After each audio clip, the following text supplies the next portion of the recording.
A man was trapped in a deserted cave with 10 alien women. Daniel hadn't planned on crawling into a cave that smelled like old dust and broken promises, but plans were never his strong suit. The desert sun had been roasting him like a kebab on a spit, and when he spotted the shadowy crack in the cliffside, he thought shelter, shade, maybe a place to mutter curses about his terrible life choices.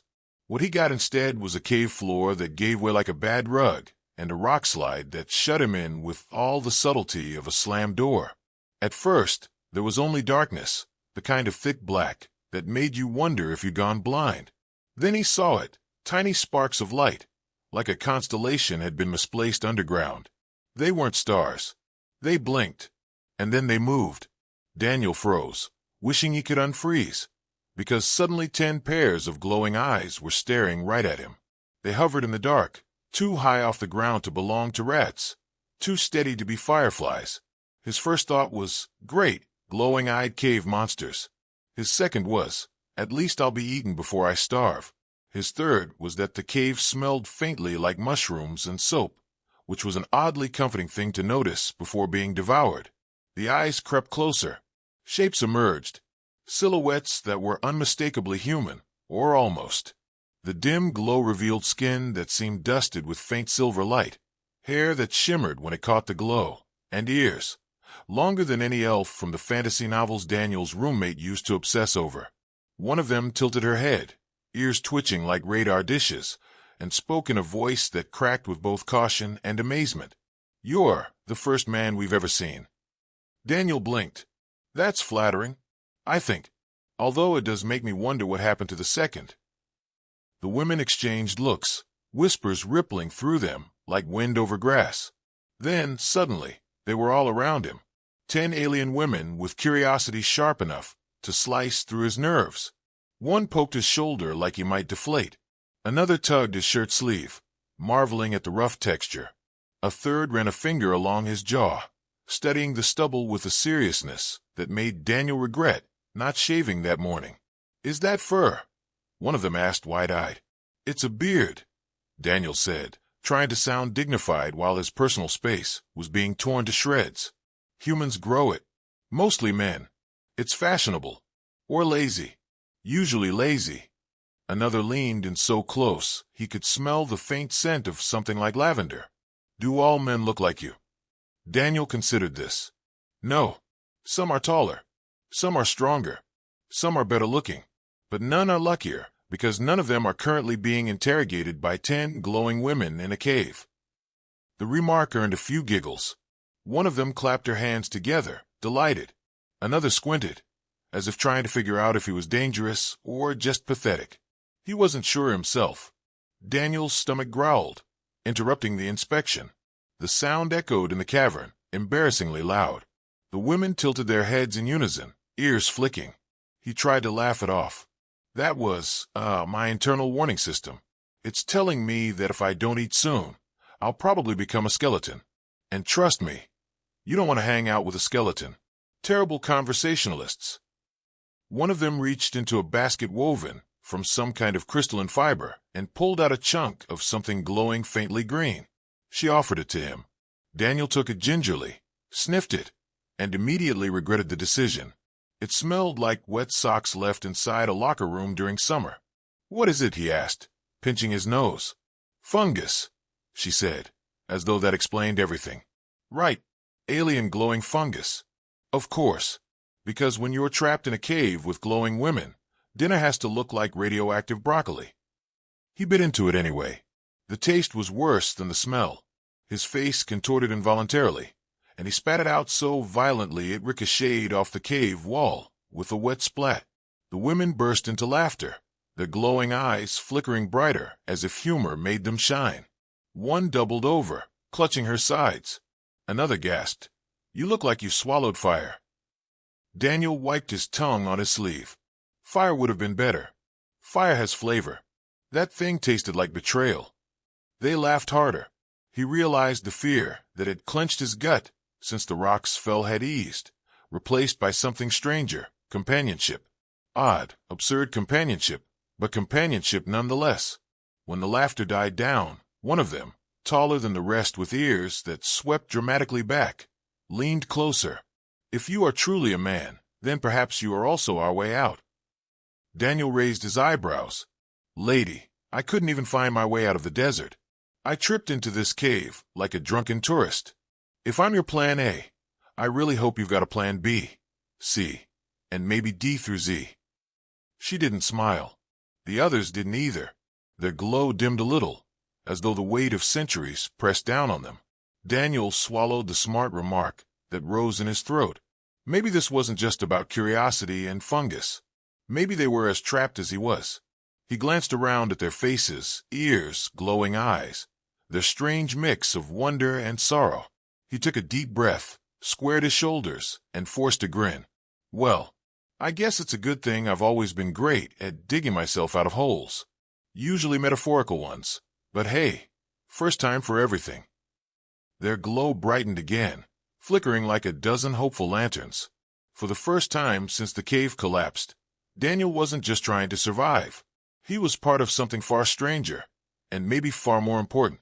Daniel woke up to the sound of whispers, the kind of whispers that weren't meant for him, but were delivered loud enough to guarantee he heard every word. He cracked an eye open and saw 10 glowing faces staring at him in a semicircle. It was like waking up at the center of an interrogation carried out by very curious, very shiny elves.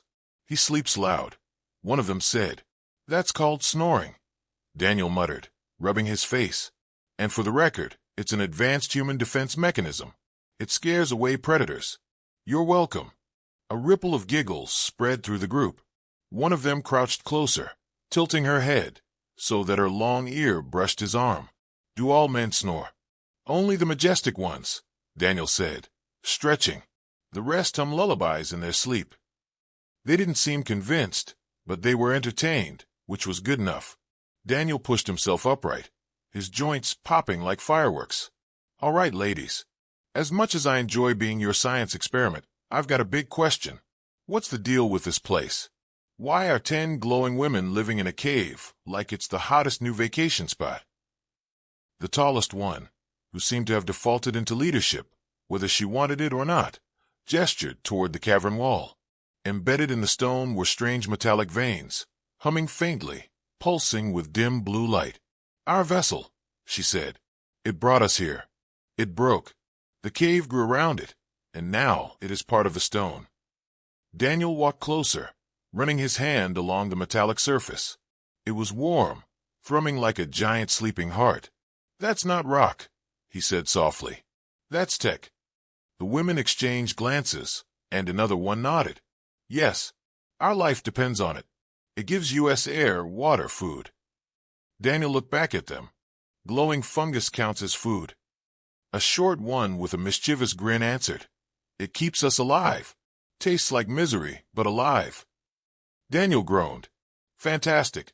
So this giant alien life support system keeps you stuck here, chewing on socks and sadness. The leader tilted her head. You understand much for someone who stumbled here. I binge-watched a lot of bad sci-fi shows, Daniel said. Turns out they were educational. Who knew? One of the younger-looking women perked up. What is binge-watched? Daniel paused. Imagine sitting in front of moving pictures of people pretending to be other people for hours, sometimes days, until your eyes dry out and you start questioning your life choices.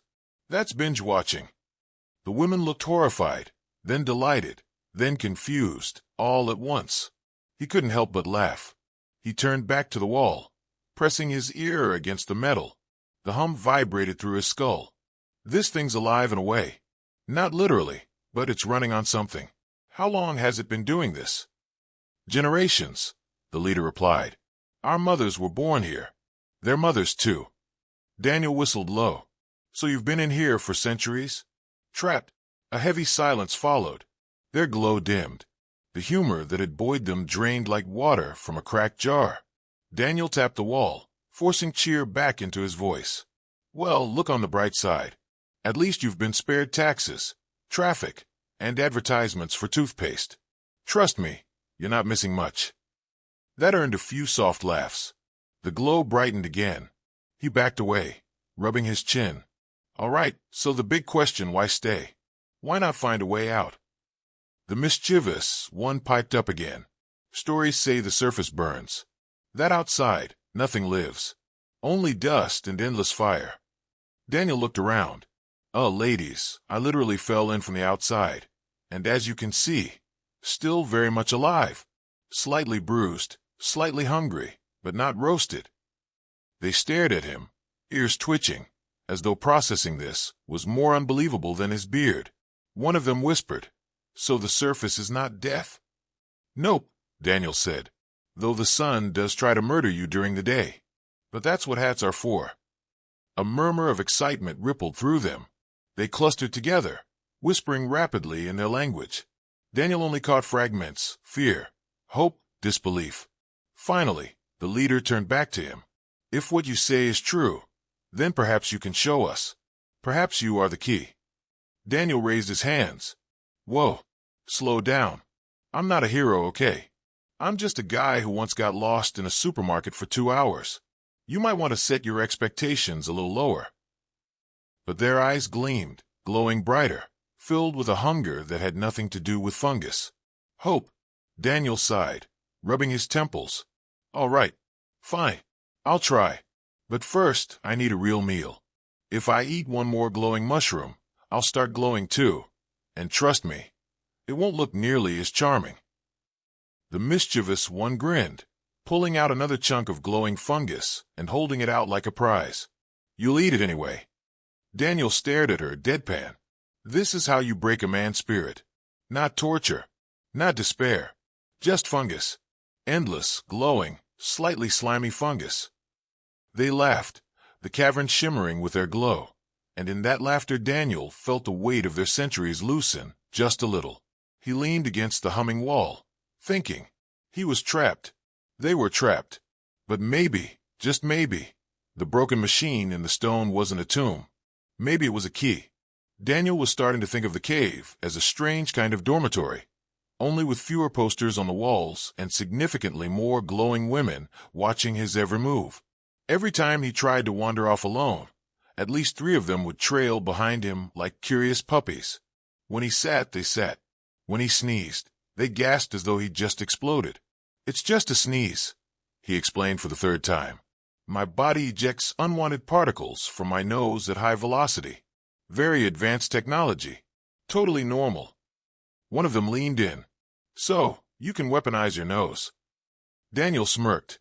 "Depends on the allergy season." That got them giggling again, ears twitching like they were signaling secret jokes. But underneath the laughter, the reality pressed harder. The cave was shaking more often now. Small tremors rolled underfoot, sending pebbles skittering across the ground. Each time, the women stiffened, eyes darting to the humming veins of metal fused into the rock. He tapped the wall with his knuckles. "This thing doesn't have much time left, does it?" The leader, whose calm voice carried more weight than the others, said softly, "We feel it weakening. The hum grows fainter. The air grows thinner." Daniel frowned. "So basically, this alien life support machine is a very old fridge, and it's about to stop working, which means we need to find a way out before the fungus buffet runs out of power." The mischievous one popped up beside him.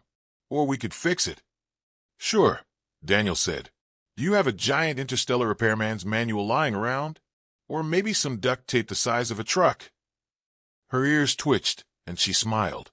"What is duct tape?" "Only the greatest invention of humanity," Daniel declared. "It fixes everything. Spaceships, cars, broken hearts. If we had duct tape right now, I'd already be sipping lemonade under the sun instead of lecturing about it." They laughed, but when the humor faded, the problem remained. Fixing or leaving, either way, they needed to explore deeper into the labyrinth of tunnels. The group moved cautiously through twisting passages, Daniel armed with nothing more than a piece of metal pipe he'd scavenged from the broken ship wall. "Don't worry," he said, holding it like a sword. "If something attacks us, I'll bravely swing this pipe and then run away while you handle the actual danger." The mischievous one grinned. "At least you are honest." Hours of crawling, climbing, and tripping over rocks brought them to a cavern unlike the others. Half buried in rubble was a rounded structure, smoother than stone, streaked with dust but unmistakably artificial. The faint glow of alien markings traced across its surface. Daniel's heart kicked up. That's not a rock. That's a pod. The women gathered around, eyes wide. Some touched the surface, with trembling fingers. The leader whispered, "We thought it lost. An escape vessel." Daniel ran his hands over the surface, hunting for seams, buttons, anything. The pod gave a low metallic groan, as if acknowledging his touch. "All right, folks, here's the good news. We found your ticket out of glow fungus hell. Bad news. It looks like it hasn't been turned on in, what, centuries? I'm guessing the warranty expired." One of the women frowned. "Warranty? Never mind. Long story. Just assume no free repairs." The group crowded closer, ears flicking with excitement. Daniel found a recessed panel and pulled it open. Inside, circuits glowed faintly, pulsing weakly like a dying heartbeat. He squinted. "Okay, it's not completely dead. Just on life support.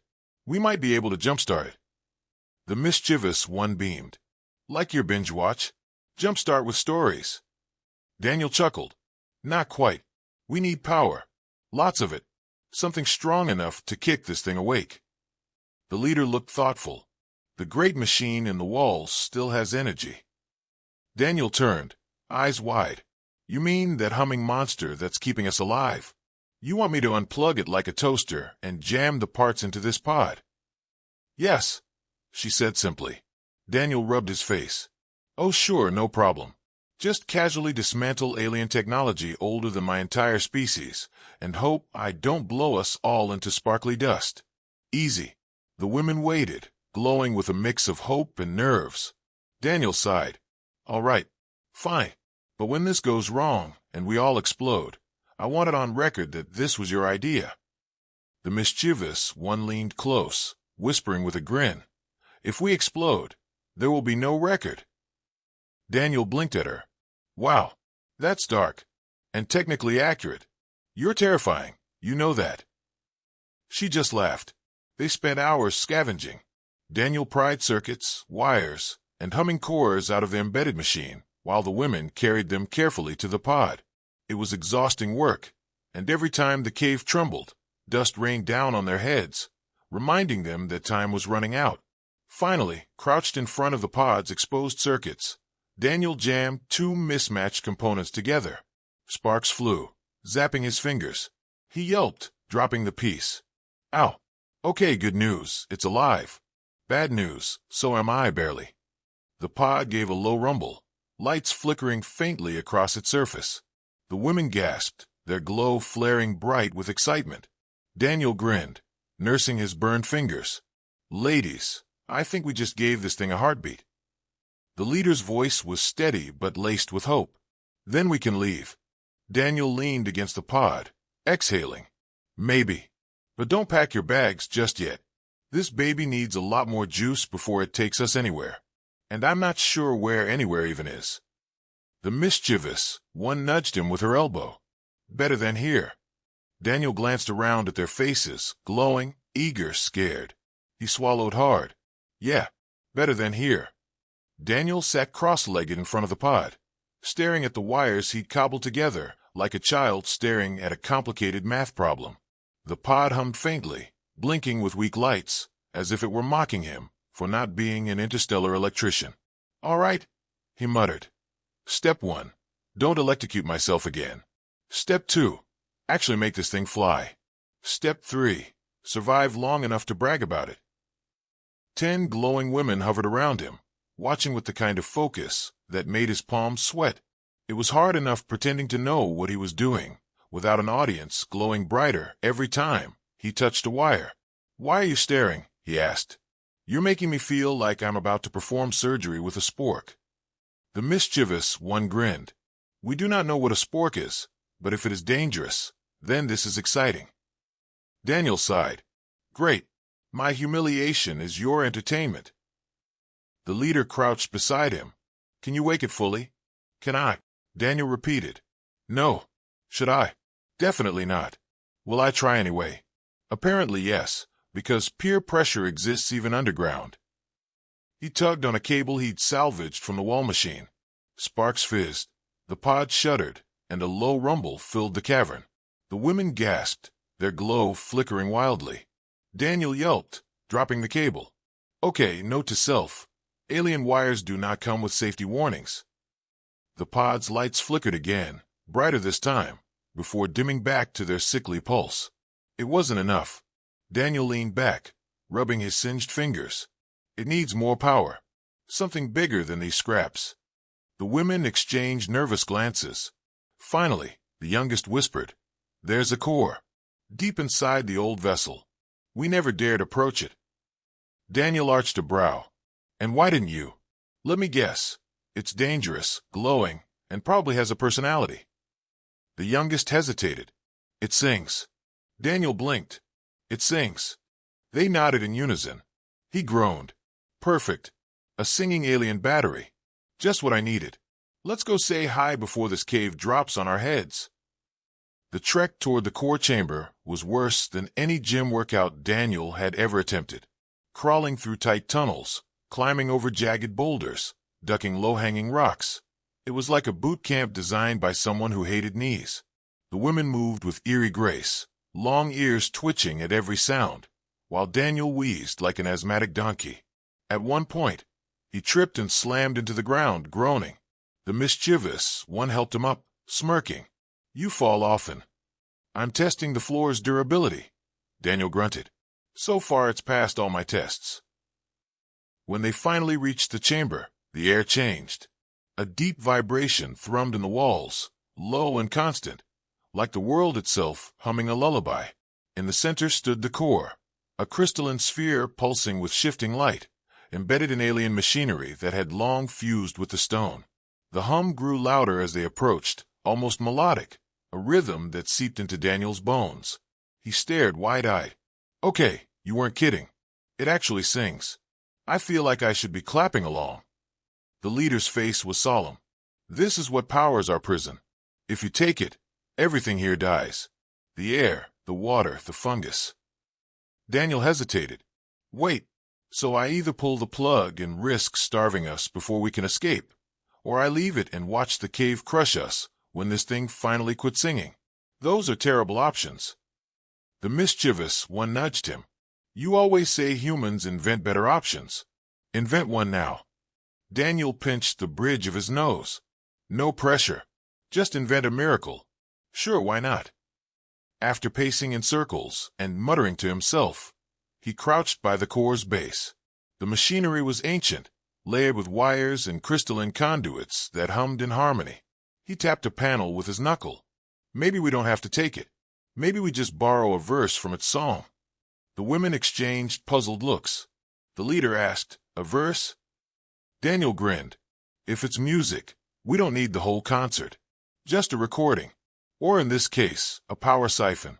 We rig the pod to sip energy without shutting this thing down completely. Like plugging in your phone without draining the entire power grid." The mischievous one leaned closer. "You are sure?" "No," Daniel admitted. "But I look confident, and that's what counts." They worked together, hauling cables from the pod and stringing them through the tunnels like a bizarre, glowing spiderweb. Daniel guided them with gestures and jokes, half to keep spirits up, half to distract from the fact that his hands were shaking. Every time the cave trembled, dust rained down, and he cracked another joke about stalactites being aggressive ceiling teeth.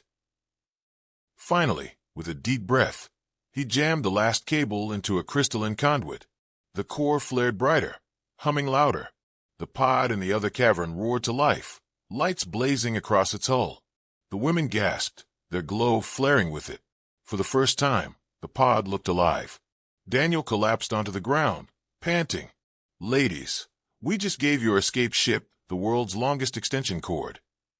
The leader touched his shoulder, her eyes glowing warmly. "Then we are ready."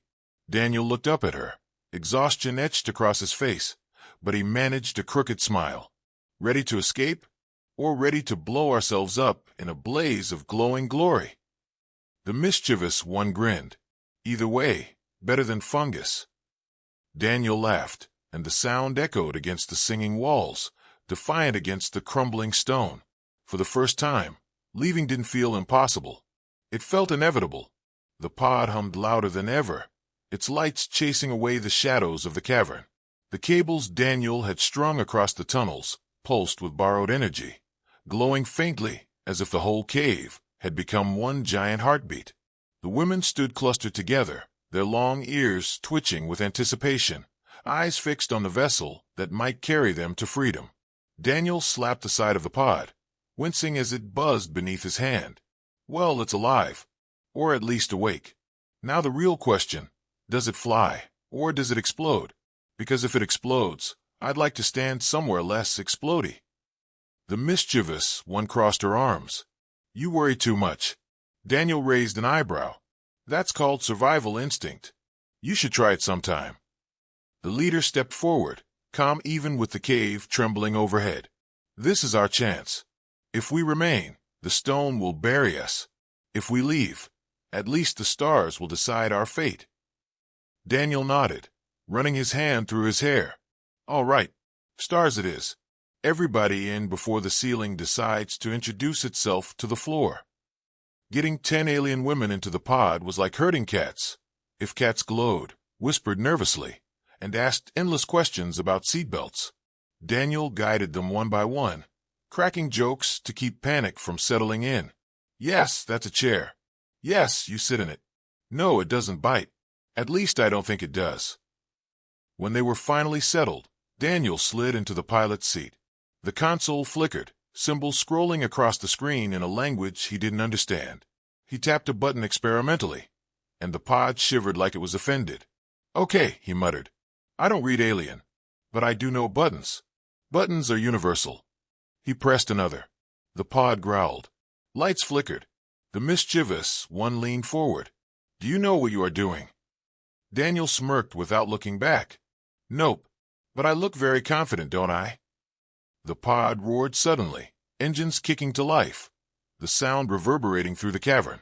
Dust poured from the ceiling, rocks clattering to the ground. The women gasped, clutching their seats, their glow flaring with fear and excitement. Daniel gripped the controls. Hold on to your ears, ladies. We're leaving. The pod lurched forward, scraping against stone, engines straining. The cave shook violently, collapsing behind them. A boulder crashed down, barely missing the vessel. Daniel yanked the controls, teeth gritted. This is fine. Totally fine. Just a casual Sunday drive through a collapsing death cave. The pod shot forward, blasting through the last tunnel. Stone walls blurred past, then shattered open into night. The desert sky unfolded above them, vast and endless, stars glittering like a million watchful eyes. For a moment, silence filled the pod. Then the women gasped in awe, their glow softening to a radiant shimmer. One whispered, trembling, "The sky." Another pressed her face to the window. So many lights. Daniel let out a shaky laugh, shoulders sagging. Yeah, that's the universe for you. Big, bright, and way better than fungus. The pod settled roughly onto the sand outside, engines hissing. Daniel leaned back in the seat, exhaling hard. His hands shook, but his grin didn't falter. Well, we made it. In one piece. More or less. Somebody give me a medal. Or at least a sandwich. The mischievous one leaned over, smiling. You are not useless after all. Daniel snorted. High praise. Thank you. The leader stepped forward, her voice steady but warm. You gave us more than escape. You gave us hope. Without you, we would have waited for death in silence. Daniel swallowed, suddenly unsure what to do with the weight of her words. He shrugged, forcing a grin. Hey, don't thank me yet. We still need to figure out what comes next. I don't think Earth is ready for a glow-in-the-dark girl band. The women laughed, their glow flickering like lanterns in the night. But when the laughter faded, the truth lingered. They had no home but the one they could now create. Daniel looked at them, really looked, and realized something had shifted. He wasn't just the unlucky guy who fell into a cave anymore. He was part of something bigger, something absurd and terrifying and strangely beautiful. He stood, brushing sand off his clothes. All right, ladies. New plan. We figure out food that doesn't glow, shelter that doesn't collapse, and maybe, just maybe, how to build a life out here. It's not going to be easy, but at least it won't be boring. The mischievous one grinned. With you, never boring. Daniel chuckled, gazing up at the stars. For the first time in years, he felt the weight of loneliness lift. The universe was still vast, still full of dangers, still absurdly complicated. But he wasn't facing it alone anymore. He turned back to them, spreading his arms wide. So, who's up for an adventure? Their glow flared brighter, 10 beams of light against the desert night, and Daniel knew, whatever came next, they would face it together. The end.